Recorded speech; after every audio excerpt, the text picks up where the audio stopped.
Bom dia a todos, a paz do Senhor Jesus Cristo. Estamos em mais um vídeo da verdade, da vida e da origem dos ensinamentos da Igreja do Senhor Jesus Cristo, que é a coluna e a firmeza da verdade. Em nosso último estudo, irmãos, nós vimos ali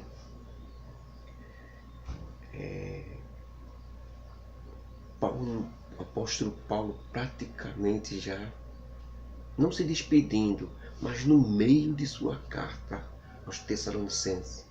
Vimos coisas fantásticas, né? Descobrimos muito, mas Paulo lembra algo muito importante que deve ser visto não só para os Tessalonicenses, que foi um exemplo de fé para as outras igrejas primitivas, daquele período, começo da Igreja do Senhor, mas também como exemplos para hoje também. Nós podemos, a forma como Paulo disse e falou para os irmãos de Tessalônica, parecem vivas até hoje. Parece que hoje isso acontece de uma forma muito clara e nítida, irmãos. Porque no nosso último estudo nós finalizamos com Paulo dizendo que, quando ele foi, a fé dos irmãos da igreja de Tessalonicense é um exemplo para todos os irmãos ali da Macedônia e da região da Arcaia também. Diz que é sinais, maravilhas, poder, que eles eram uns heróis da fé, que eles estavam seguindo as pisadas dele, de Paulo e de Barnabé, quando iniciaram o trabalho evangelístico ali de sua segunda viagem missionária, que foi ele, Paulo, Timóteo e Silas. Eles seguiam um modo, exemplo de fé que eles tiveram. Com isso eles seguiram também Jesus Cristo em suas pisadas. Mas Paulo também ratifica alguns motivos pelos quais a igreja de Tessalonicense, a igreja de Tessalônica, ou igreja dos irmãos que moram na cidade de Tessalônica, estavam tão fortes. Dentre esses motivos, nós escolhemos 3 para mostrar aos irmãos, para mais ou menos entendermos o porquê da igreja ali na cidade de Tessalônica se destacar melhor, ser exemplo de fé para as outras igrejas em outras cidades. Igrejas, não sabe quando eu falo igreja, é os irmãos que moram ali na cidade. A igreja sempre é os irmãos. A igreja nunca é nome, nunca é templo. A igreja é os irmãos juntos, chama-se igreja. Então, havia um grupo de irmãos juntos que moravam em Tessalônica, que moravam em Filipos, certo? Que moravam em Jerusalém, chamada a igreja em Jerusalém. E assim, cada cidade. Então, desses motivos que Paulo disse que os irmãos de Tessalônica se destacavam melhor em fé, poder, milagres, sinais e maravilhas, e na doutrina de Cristo, eles se destacavam melhor do que os outros. Ele disse alguns motivos, Paulo, mas nós destacamos pelo menos 3, mas que nós consideramos assim mais fortes. O primeiro era que Paulo disse que quando pregou aos irmãos ali da cidade de Tessalônica, ele não foi com palavras bonitas de sabedoria humana, com discurso bonito, bem feito, com teologia correta de gramática, um discurso, né? Mas ele pregou aos irmãos com demonstração de espírito e poder, com sinais, milagres e maravilhas, e muito poder de Deus e a verdade do Evangelho. Sabe por que ele disse que fez isso? Para que a fé dos irmãos de Tessalônica não se apoiasse na sabedoria humana, no discurso bonito, na pregação bem feita ali no púlpito, que todos acham que o homem é um homem de Deus porque fez uma pregação bonita, bem feita, e o fogo caiu. Ai, um homem de Deus não sabe não. Você não sabe nada dele. Só se sabe que um homem é de Deus quando convive com ele, quando anda com ele, que sabe o que é que ele está fazendo. Aí você define se o homem é de Deus ou não. A pregação ali não quer dizer nada.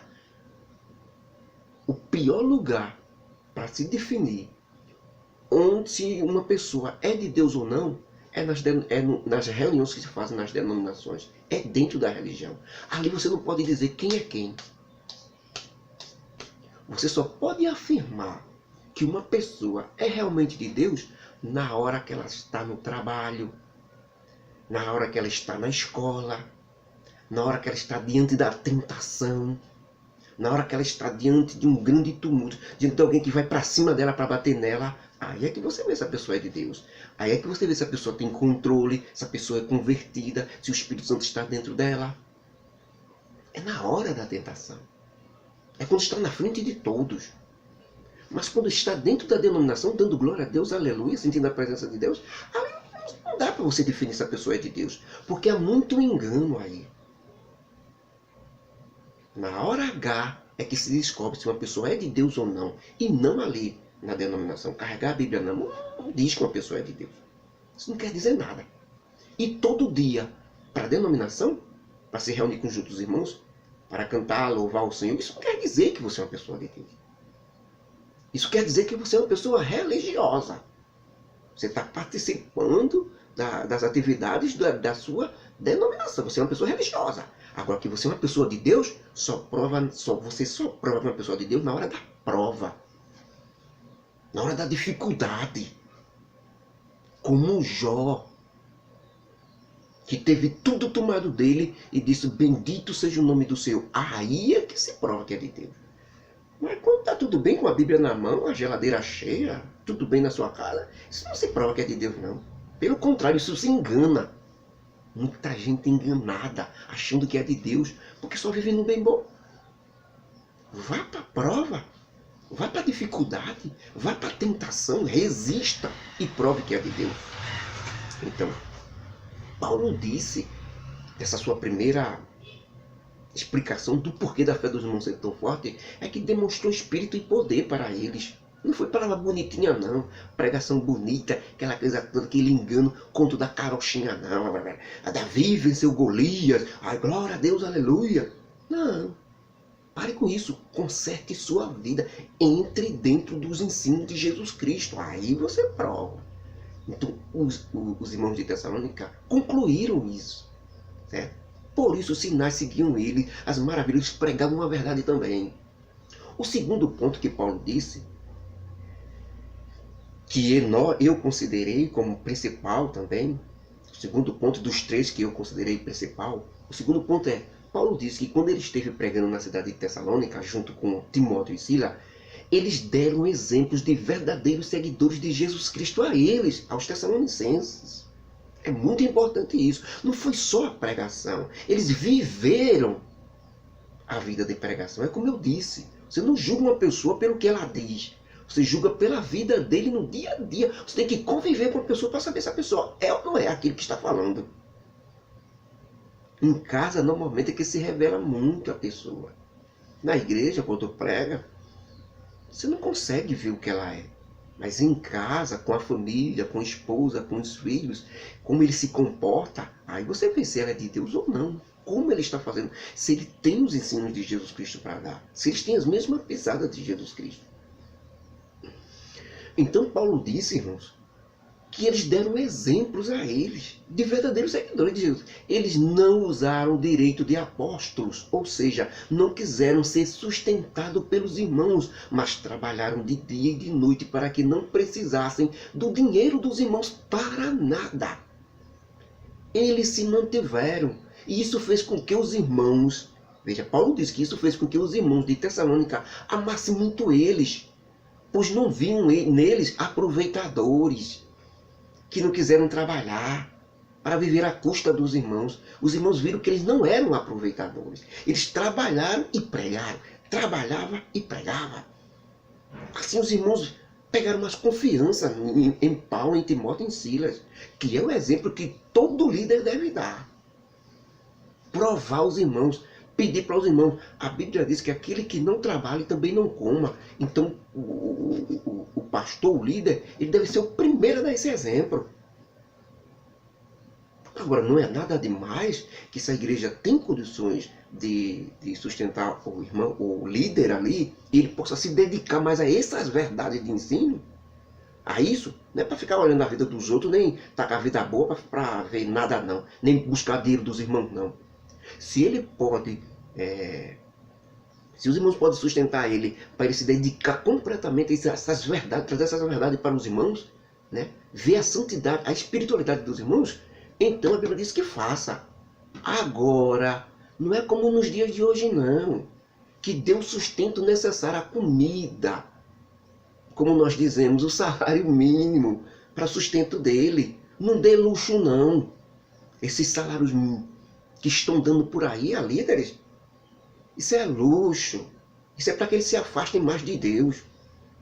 Carro novo do ano. Isso existe? Não. Para a igreja sustentar ele, já que ele não trabalha, para a igreja sustentar ele, no necessário, no básico. Com aquela medida certa que Jesus Cristo ensinou. Dai-nos o pão nosso de cada dia. Dê ao seu líder o pão nosso de cada dia, a ele e a sua família, para que ele se desenvolva espiritualmente. Agora, dê a ele luxo, salário alto, carro do ano para você ver. No que é que ele vai se transformar? Vai viver às suas custas. Certo? E não vai lhe dar o verdadeiro pasto verde, o verdadeiro evangelho, porque ele não tem exemplo para isso. Exemplo de fé com sinais, com milagre, com oração. Por isso que está tudo gordo por aí. Líderes e pastores, tudo gordo, tudo inchado, porque só tem luxo, só tem tudo de bom, tudo é pago pelos irmãos. Paulo disse que fez isso com os irmãos, trabalhou para não precisar deles, do dinheiro deles, e pôde doutrinar e dizer, olha, aquele que não quiser trabalhar, não coma, porque eu, que poderia até ser sustentado por vocês, trabalhei, quanto mais você, membro, que quer se aproveitar para não trabalhar, trabalhe para ter o que ajudar, e trabalhe para ter o que ter para ajudar os outros. E por isso Paulo disse que os irmãos amaram muito eles, e eles amaram muito também os irmãos. Ou seja, os irmãos de Tessalônica tinham certeza agora que eles, Timóteo, Silas e Paulo, eram obreiros do Senhor e não aproveitadores e preguiçosos. A terceira questão que eu coloquei, dentre várias questões, de por que os irmãos de Tessalônica ser tão fortes na fé, é que Paulo disse assim: os irmãos da cidade de Tessalônica receberam, Paulo disse que os irmãos da cidade de Tessalônica receberam a palavra do Evangelho do Senhor Jesus Cristo. Da boca dele, de Paulo, de Silas e de Timóteo, a pregação que eles não receberam com palavras de homens, mas eles receberam como o Evangelho realmente é, ou seja, a palavra genuína de Deus. Por isso os irmãos de Tessalônica eram tão fortes na fé, eles não olharam Paulo, ou Silas, ou Timóteo que estava pregando. Eles olhavam o que eles estavam pregando. Eles pegaram a palavra do Evangelho, certo? E receberam ela como palavra de Deus, como palavra do próprio Senhor Jesus Cristo. Por isso eles foram fortes na fé. Eles não foram dar presente a Paulo, não. Quem honra, honra. Aí quer um presente para o pastor. Quem honra, honra. Aí quer agradar o presbítero. Como se a palavra da pregação fosse de homem. Os irmãos de Tessalônica não. Eles receberam a palavra de Paulo, por isso que Paulo disse que não queria elogio deles. Igreja que elogia o líder não está dentro do Evangelho. Paulo disse, eu não quero elogio de vocês, nem glória nenhuma de homem. Sabe por que Paulo disse isso? Porque Paulo disse que queria o elogio que viesse de Deus. A glória que viesse de Deus. Longe esteja eu de me gloriar, não ser na cruz de nosso Senhor Jesus Cristo, pela qual estou morto para o mundo e o mundo para mim. Foi isso que Paulo disse. Mas tem tantos por aí recebendo elogio e honra. Vá até uma festa de aniversário para ele, no dia que todo mundo fica babando, entregando presentes, entregando honras, entregando as coisas ali. E o líder ali no meio. Gordos, inchados, fora do Evangelho. Paulo disse que não queria não. Esses arrumadinhos, não queria não. Esses arrumadinhos só tem nas religiões, nas denominações. Na verdadeira igreja do Senhor, elas só honram a palavra de Deus. Elas só honram Jesus Cristo. Nenhum homem, pastor, presbítero, nenhum pode ser honrado. Nenhum. Porque todos são fracos e pecadores. Todos de igual modo, desde o banco, desde o irmãozinho da banca até o pastor, todos são fracos. Só tem forças por causa do Espírito Santo que está na sua vida. E Paulo reconhecia isso. A igreja de Tessalônica reconheceu isso. Pois eles receberam as palavras de Jesus Cristo que Paulo pregou, eles receberam como palavras de Deus. E por isso se empenharam nela, se fortificaram na fé. Por isso, sinais, milagres, maravilhas acontecia com os irmãos ali de Tessalônica, eles estavam firmes na fé, olhavam unicamente para a palavra de Deus, que Paulo, Silas e Timóteo estavam pregando, e assim foram fortalecidos. Bom, irmãos, e assim chegamos hoje às últimas palavras do apóstolo Paulo na sua carta, na sua primeira carta aos Tessalonicenses. E é muito interessante que eu quero falar para os irmãos, uma parte do que ele diz aqui, eu vou ler para os irmãos. Quando eu leio aqui, irmãos, pode ter palavras aqui que não está no Evangelho, na carta de Paulo que você está lendo. Por quê? Porque é mais ou menos esse o sentido do que Paulo quis dizer, o sentido que o Espírito Santo quer dizer. Você mesmo pode ter a sua dedução, porque você tem que ler também. Você lê e junto comigo você tira a sua dedução se é assim ou não. Mas eu quero que pelo menos você leia lá. Veja, Paulo disse: nós, irmãos, porém, estamos separados de vocês por motivo superior, mas estamos separados só da presença. Eu não posso ver vocês agora, porque estou aqui em Atenas, mas em espírito estou presente com vocês. E meu amor para com vocês é forte. E também ele diz isso, que quanto a Paulo e a Silas, quanto a Timóteo e Silas, eles mesmos iam dizer se amavam eles ou não. Paulo disse: eu, Paulo, amo vocês. Por isso, não aguentando mais e sendo impedido por Satanás, porque Satanás levantou um monte de idolatria, de terrível coisa ali na cidade de Atenas, que Paulo não pôde ir para Tessalônica visitar os irmãos. E como Satanás estava impedindo por conta disso, porque ele tinha que dar socorro ali na cidade de Atenas, ele disse que não aguentou mais e mandou Silas e Timóteo. Escreveu a carta, essa primeira carta, deu a Silas e Timóteo e mandou eles. Aí ele disse: olha, Silas e Timóteo vai dizer aí o quanto ama vocês. Eu já digo nesta carta que quanto eu amo vocês. E assim ele foi. Ele disse que Satanás impediu eles, não porque tivesse poder de impedir dele ir até Tessalônica, mas porque Satanás estava com muitos sinais de demônios, feitiçarias ali na cidade de Atenas, estava enganando muitas pessoas, e ele precisava ficar ali para lutar contra esses ardis, contra essas forças de Satanás. Paulo diz que quando Timóteo e Silas retornam para ele, depois que foram até a cidade de Tessalônica, para ver como eles estavam, porque Paulo disse que estava com muito medo que Satanás tivesse enganado os irmãos ali de Tessalônica, e assim a pregação que ele fez em Tessalônica, que eles receberam, que nós vimos aqui, que os irmãos de Tessalônica ficaram muito fortes na fé, ele estava com medo que Satanás tentasse enganar eles e tirasse eles daquelas verdadeiras faces do evangelho que ele mostrou para eles. Por isso que ele tinha mandado Timóteo e Silas com a carta para saber. Quando Timóteo e Silas viu tudo, leu a carta lá, que nós estamos lendo agora, e voltou e disse a eles: olha, os irmãos de Tessalônica tão fortes na fé, tão firmes, há sinais, há maravilhas, eles estão muito bem, Paulo. Paulo disse que se alegrou muito, porque essa era a satisfação dele, que os irmãos estivessem fortes na fé. Paulo chega a dizer, irmãos, que qual é a minha glória? Qual é o meu gozo? Não é esse? Que vocês estejam firmes na fé, que vocês estejam santificados, irmãos de Tessalônica. Essa é a minha glória. Eu não quero saber de dinheiro de vocês não, dos bens de vocês não. Bote isso para lá, não quero nem ver quanto você tem, quanto você deixou de ter. O que eu quero saber é a sua vida espiritual, se vocês estão fortes no Evangelho do Senhor Jesus Cristo. Essa é a minha alegria. Porque eu estava com medo de ter trabalhado em vão, de ter pregado para vocês. Vocês se converteram e depois Satanás ter enganado vocês e vocês voltaram para a mesma coisa do mundo. Mas agora que Paulo e Silvano me disseram que vocês estão bem, aí eu estou bem também. Agora eu estou vivendo. Porque apesar desse sofrimento que estou passando aqui em Atenas, na cidade de Atenas, né, com todas essas coisas de Satanás que está acontecendo aqui, eu estou lutando. Era justamente naquele momento que ele estava enfrentando os seguidores da Diana dos Efésios, que dizia: salve Diana, rainha dos céus, salve a imagem de escultura que Demétrio lutou muito contra ele. Ele estava nesta luta tremenda ali na cidade de Atenas. Mas quando eles trouxeram a notícia, quando Silas e Timóteo trouxeram a notícia de que os irmãos estavam firmes na fé, Paulo se alegrou, deu glórias a Deus, como nós dizemos, né? E ficou, ele disse: agora eu estou firme, agora sim, está tudo bem, porque eu estou vendo que vocês estão firmes na fé, meus irmãos de Tessalônica.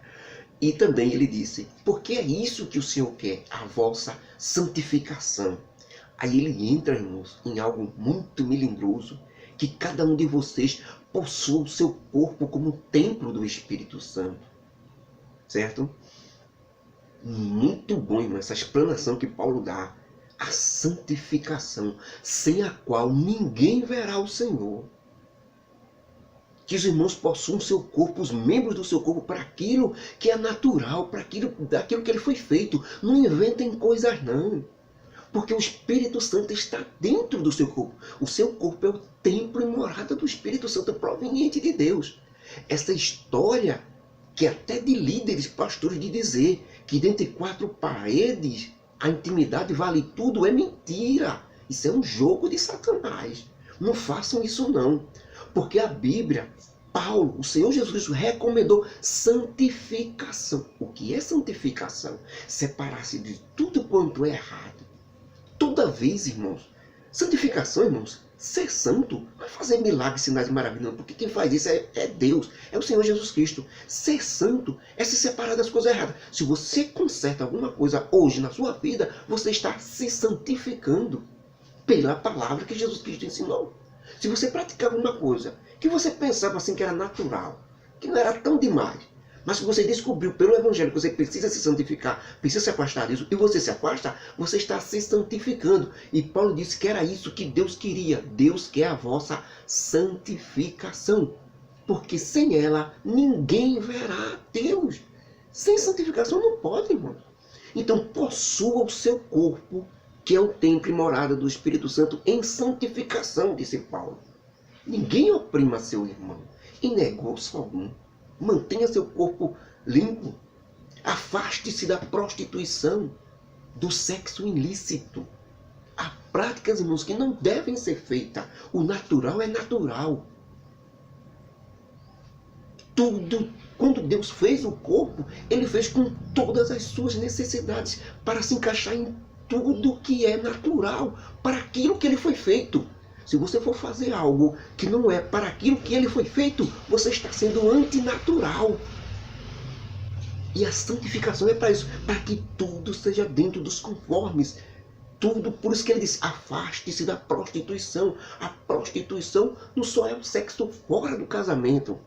A prostituição é todo ato sexual que não seja normal para aquilo que o corpo humano foi feito. Então ele diz isso aí e santifica cada vez mais. Veja que ele fecha a igreja nisso aí. E ele diz, olha, quanto ao amor aí dos irmãos de Tessalônica, eu não preciso nem falar nada. Porque todos já falam isso. Todos dizem que o amor de um para com os outros, entre vocês aí em Tessalônica, é muito forte. Então nós, eu, Paulo, Timóteo e Silas, não vamos nem dizer nada. Porque Timóteo já retornou aqui até mim, junto com Silas, dizendo, e como eu estou satisfeito, e como vocês estão também passando por tantas perseguições, sofrimento e dor, porque falar a verdade traz isso para os verdadeiros seguidores de Jesus Cristo. E vocês não negaram a fé. Paulo diz que está satisfeito com eles, irmãos. E ele diz mais, que graça eu daria a Deus. Qual é o agradecimento que eu ia agradecer a Deus? Que se vocês estivessem aí com riquezas, com bens materiais, não, eu não ia agradecer em nada a Deus. Mas que vocês estão fortes na fé, aí sim, que vocês estão aí com sinais, com provações de sinais, milagres e maravilhas, aí sim eu tenho que agradecer a Deus. Eu tenho alguma coisa que agradecer a Deus de vocês. E Paulo assim finaliza esta carta, este nosso último estudo ali, né? Que foi ontem nós fizemos esse último estudo. E ele diz no final que os irmãos confortaram ele em seus corações. E ele disse que fez tudo isso, ensinou desta maneira aos irmãos, para que os irmãos sejam irrepreensíveis em santidade diante de nosso Deus e Pai, na vinda de nosso Senhor Jesus Cristo com todos os seus santos. Irmãos, e agora Paulo, finalizando esta carta, entra numa coisa que é bombástica para todos nós nos dias de hoje. É muito forte, porque isso que Paulo entra agora, olha, a não ser, a 2018, a 2000 mais ou menos, 2000, Estamos em 2019, há mais ou menos 2000 anos atrás, Paulo entrou nesse assunto. Que hoje ainda vai acontecer. Ele disse: finalmente, irmãos, eu, apóstolo Paulo, também, vossos irmãos Silas e Timóteo, pedimos a todos vocês da cidade de Tessalônica, que formam a igreja do Senhor, que continuem andando nos mandamentos, nos conselhos que nós ensinamos, para que continueis progredir cada vez mais na fé do Evangelho do nosso Senhor. Porque, irmãos, vocês sabem muito bem o tipo de conselho, de mandamento que nós demos a vocês da parte do Senhor. Que vocês se santifiquem cada vez mais, porque essa é a vontade de Deus, exclusivamente a vossa santificação. Se separem de todo o mal, de coisas erradas, chama-se santificação, como por exemplo, que vocês se separem drasticamente da prostituição, que cada um possua o seu corpo, sem prostituição sexual, sexo ilícito, sem coisas que não é natural, o corpo, o sexo. O sexo, irmãos, tem que ser limpo, por isso que ele argumentou muito isso, porque é templo e morada do Espírito Santo de Deus. O nosso templo, o nosso corpo é o templo de Deus nos dias de hoje. Não é aquilo que construiu, não, para onde a gente se reúne, não. É o nosso corpo, cuidado com ele. Outra coisa, ninguém oprime ou engane seu irmão, ou faça injustiça qualquer uma, porque Deus é vingador dessas coisas. Não? A justiça vai chegar. Não façam isso não, Paulo Arriola. Portanto, irmãos, todos aqueles entre vocês que desprezarem estes ensinamentos que eu estou dando, não estão desprezando o homem não, viu? Abram o olho. Estão desprezando a Deus, o mesmo que deu seu Santo Espírito. Quanto ao amor entre os irmãos, não preciso dizer nada para vocês, irmãos de Tessalônica. Porque isso aí já é visto e falado por todos aqueles que vão até aí na cidade de vocês, que vocês amam muito uns aos outros. E isso eu não posso falar mais nada. Agora eu vou falar de algo super importante que vocês estão em dúvida e que vou esclarecer agora. Porque o apóstolo Paulo não quer, irmãos, que vocês fiquem sem entendimento a respeito das pessoas que já morreram. Igual ao povo do mundo, que ainda não aceitou Jesus Cristo como Salvador. Eles simplesmente não têm esperança mais de ver a pessoa amada que morreu. Por isso eles vão para os túmulos, colocar flores, acender velas, porque para eles tudo acabou, tudo terminou. E ainda tentam contato com essas pessoas. Eles não têm nenhuma esperança que um dia vão ver essas pessoas. Mas, irmãos, a verdadeira igreja do Senhor, os discípulos verdadeiros de Jesus Cristo, não é assim não. Porque nós, os que aceitamos Jesus Cristo e mudamos de vida, acreditamos e cremos que Jesus Cristo morreu e ressuscitou dos mortos. Então, da mesma forma, nossos parentes que também aceitaram Jesus Cristo como Salvador e morreram nessa vida, para Deus, eles estão simplesmente dormindo. E Deus vai chamá-los, acordá-los do sono, no grande dia da volta do nosso Senhor Jesus Cristo, chamada de arrebatamento. É sobre isso, irmãos, que eu falei, muito vivo hoje. Paulo já falou naquele tempo, há 1980 anos atrás, mais ou menos. Ele falou sobre o arrebatamento, que ainda vai acontecer, ainda não aconteceu. Ele disse o quê? Arrebatamento. E isto, meus irmãos, nós dizemos pela Bíblia, de que maneira nenhuma, quando Jesus Cristo aparecer nas nuvens dos céus e nos chamar, nós poderemos passar na frente daqueles que estão mortos.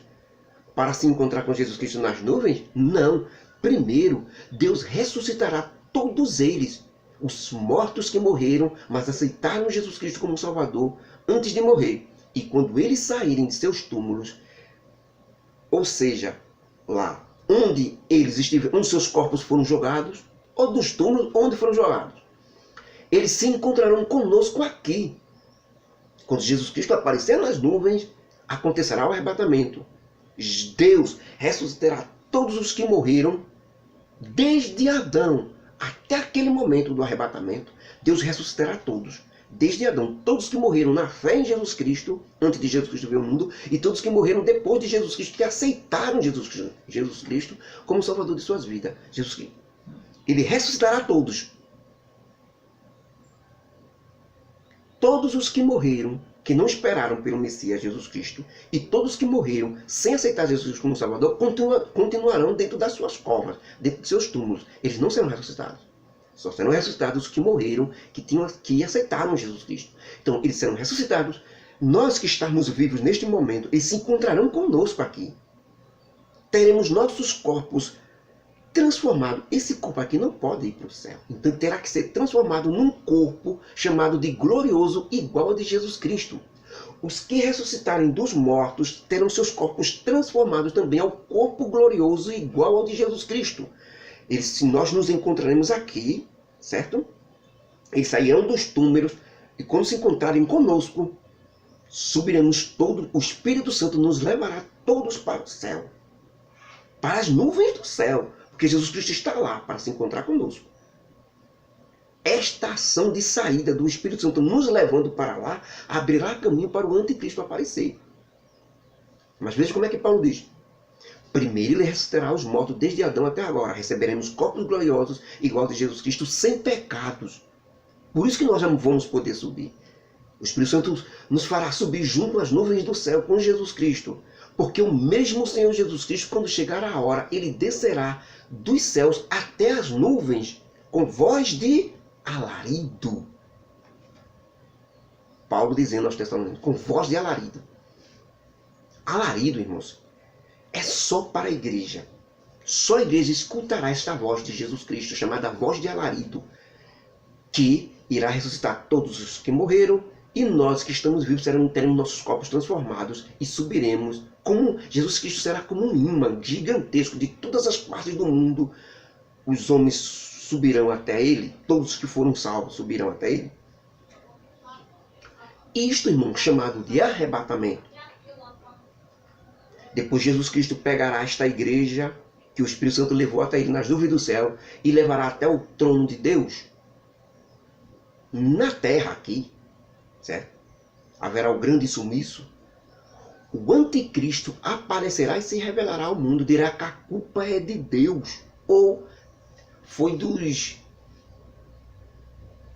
disco voador que levou aquele povo. O povo que sumiu na terra, foi o disco voador que levou. Este anticristo dirá que Jesus Cristo é um falso Messias. E que ele é que é o verdadeiro Messias. Todo mundo aceitará. Isto começará, dará início aos 7 anos. Começará aí a grande tribulação com a igreja já nos céus. Começa as bodas do Cordeiro no céu e a grande tribulação na terra. 3 anos e meio de paz. O anticristo, ou este homem do pecado, reunirá o mundo inteiro em torno da ONU. E de lá ele governará o mundo. Certo? Até Israel aceitará ele como Messias. Porque ele conseguiu reunir o mundo inteiro. Ele governa o mundo inteiro.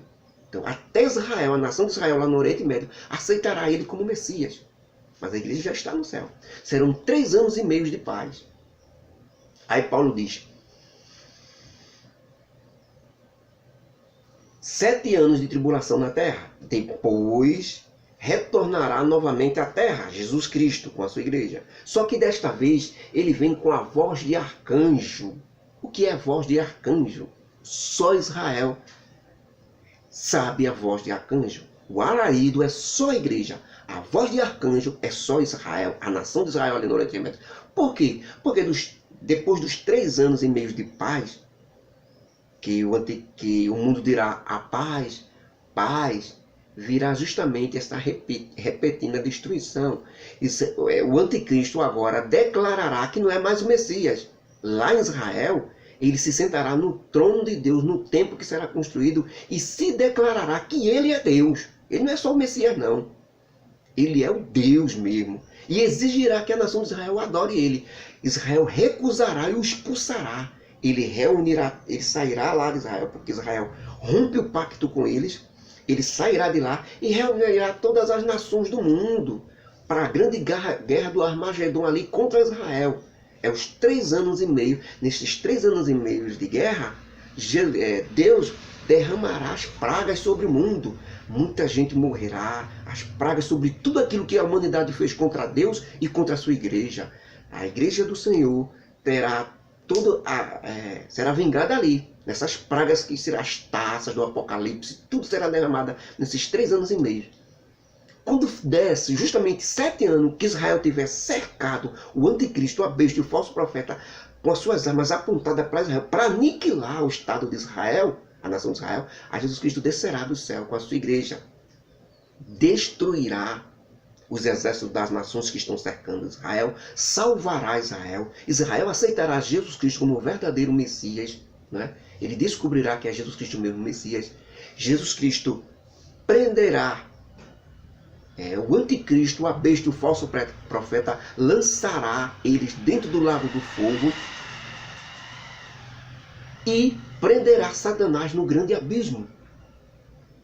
Trombeta de Deus para Israel. Ali voz do arcanjo, que digo, para Israel. Ali ele salvará Israel, prenderá Satanás e jogará ele no abismo. Depois vem a salvação. Depois da salvação do povo israelita, virá trombeta de Deus. Ou como nós falamos, tribunal de Cristo, ou julgamento das nações. Porque o mesmo Senhor descerá do céu com alarido, com voz de arcanjo e com trombeta de Deus. Estou nos três aqui. Primeiro foi o alarido para a igreja, arrebatamento. Segundo foi a voz do arcanjo para Israel, ele já desce para salvar Israel. E o terceiro e último é a trombeta de Deus, é para as nações. Agora ele reunirá todas as nações ali, chamado de tribunal de Cristo. Botará os bodes para a sua direita, e as ovelhas para a sua esquerda. Não, as ovelhas para a sua esquerda e os bodes para a sua direita. Ali ele vai julgar as nações.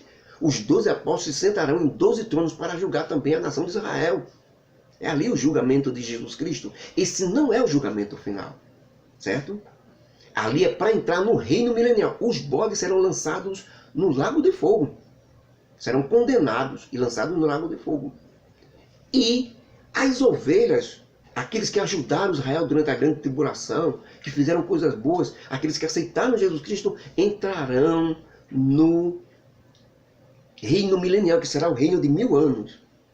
Só depois dos 1000 anos é que terá o julgamento final. Então, esse tribunal é o tribunal de Cristo. Aí ele diz, trombeta de Deus, julgamento das nações serão reunidas diante dele de Jesus Cristo, e ele julgará a todos como se fossem bodes e ovelhas, uns do lado direito e outros do lado esquerdo, do trono de Jesus Cristo. Jesus Cristo fará isso para poder irem, para os bodes irem para o lago de fogo e as ovelhas entrarem no reino milenial de Jesus Cristo na terra. Aí Paulo continua dizendo aos Tessalonicenses, portanto, meus amados e queridos irmãos da cidade de Tessalônica, fiquem todos consolados com essas revelações, e que todos estejam firmes no Senhor Jesus Cristo. Agora, falando do dia e a hora em que Jesus Cristo virá, ou o dia e a hora que acontecerá o arrebatamento, que é Jesus Cristo dos céus vindo nos buscar, nós não necessitamos falar a vocês coisa alguma a respeito de como vai ser e por que isso. Porque graças a Deus vocês estão sabendo que isso ou esse acontecimento não será para todo mundo ver. Pelo contrário, será como se fosse um ladrão de noite, como o Senhor Jesus Cristo ensinou.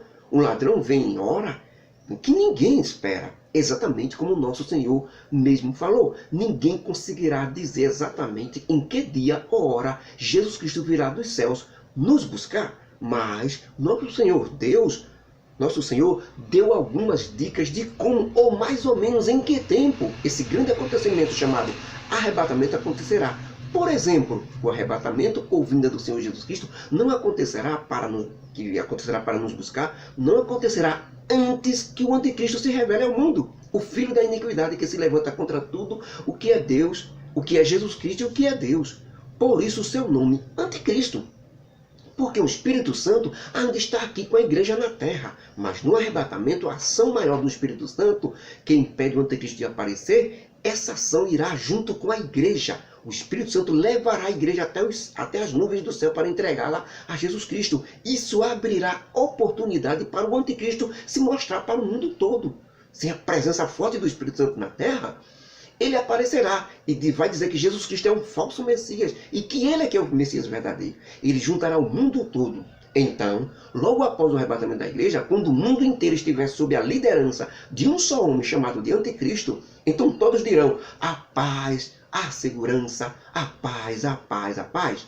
Então, de repente virá a destruição, igual uma mulher quando está grávida, porque é exatamente aí que o anticristo dirá que é Deus, e que não é somente o Messias não, que é Deus. Aí romperá o pacto e virá as grandes guerras.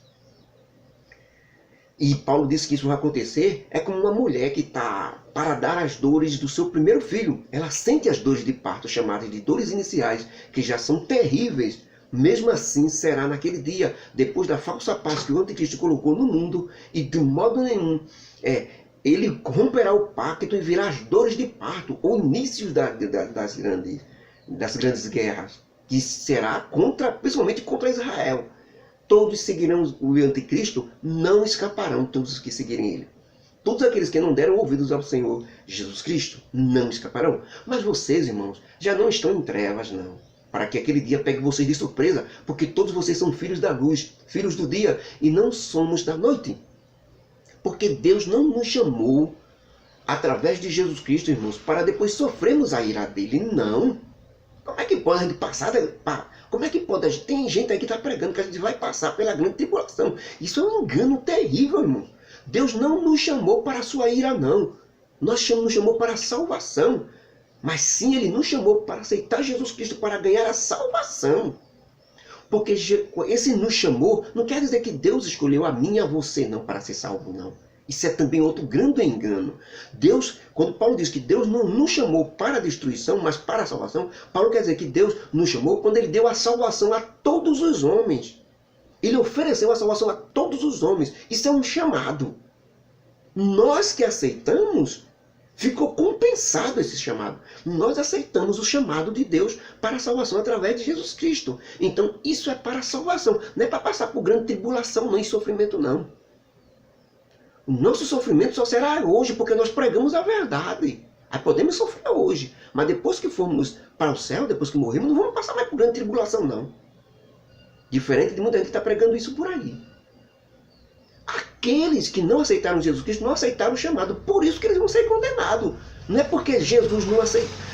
Deus não escolheu eles, não. Eles foram escolhidos para ser condenados, não. Mentira. Deus não me escolheu para ser salvo, não. George vai ser salvo.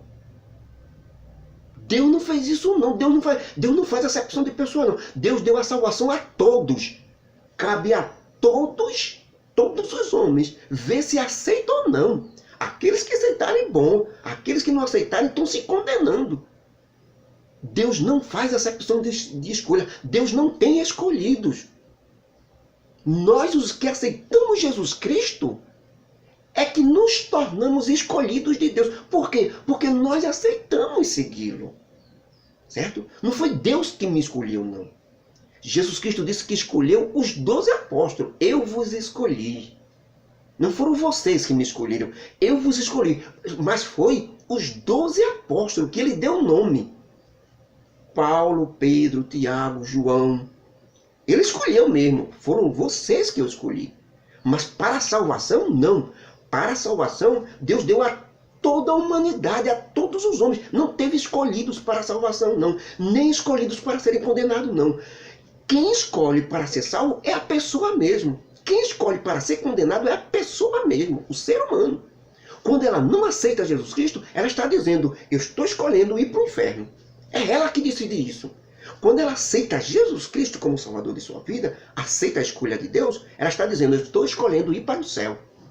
E será salvo por causa disso. Deus não faz acepção de pessoa e Deus não está escolhendo seu ninguém. Deus escolheu a salvação para toda a humanidade. E disso ele não abre mão. Não bote culpa em Deus, não, que Deus está mandando ninguém para o inferno, não. Deus não manda ninguém para o inferno, porque ele é bom, amoroso, glorioso. Ele deu o caminho para os homens ir para o céu. Os homens vão para o inferno porque eles querem ir. Não é por causa de Deus, não. Então, irmãos, rogamos muito que vocês reconheçam também, Paulo diz encerrando, viu? Que vocês reconheçam os líderes que lideram entre vocês. Paulo disse isso aos irmãos de Tessalônica. Tenham a certeza de que eles fazem isso dentro do Evangelho, dentro dos ensinos de Senhor Jesus Cristo. Quero que vocês depois que descobrirem que o líder realmente é um líder de Deus, certo? Examine a vida do líder. Você tem que fazer isso. Os procedimentos dele, como é que ele está se comportando, viu? Não é só o púlpito, não. Lá na igreja ele não quer dizer nada. Ninguém pode ser apontado como uma pessoa de Deus na igreja, no púlpito. Não, ali é o pior lugar para você dizer se a pessoa é de Deus ou não. Ali é onde saem os maiores enganos. Certo? Você só pode seguir uma pessoa de Deus quando ela pratica a caridade, ela ajuda, ela mata a fome de alguém, certo? Ela visita os hospitais, ela fala do evangelho, ela está visitando as prisões, certo? Ela está orando, certo? Ela está ajudando. O dia a dia dela, ela ora, ela se consagra. Isso determina o que a pessoa é. Que a pessoa está seguindo os procedimentos de Jesus Cristo. E não porque ele pega no púlpito, é porque ele tem um título de pastor. Isso não quer dizer nada, é praticamente... Paulo disse que quando ele estava na religião, ele considerou tudo aquilo, o título que ele tinha na religião, na denominação, digamos assim, né? Antes dele vir para a igreja, quando ele estava lá, ele tinha um título, viu? Ele comandava ali na religião, nos procedimentos. Ele disse que transformou tudo em fezes humana, cocô, para poder ganhar Jesus Cristo. É tudo como um nada. Título, irmão, é mesmo que nada. O que vale é se o Espírito Santo está forte dentro de você. Isso é a única coisa que vale. A estatura de Cristo, Paulo disse. Título de pastor, de presbítero, de diácono, isso não vale de nada. Isso não vai para canto nenhum. Isso só pode ser para definir uma liderança aqui espiritual. Quem usa isso para ficar se aproveitando, pegando dinheiro, recebendo, sem querer fazer aquilo que o Espírito Santo manda, está perdido.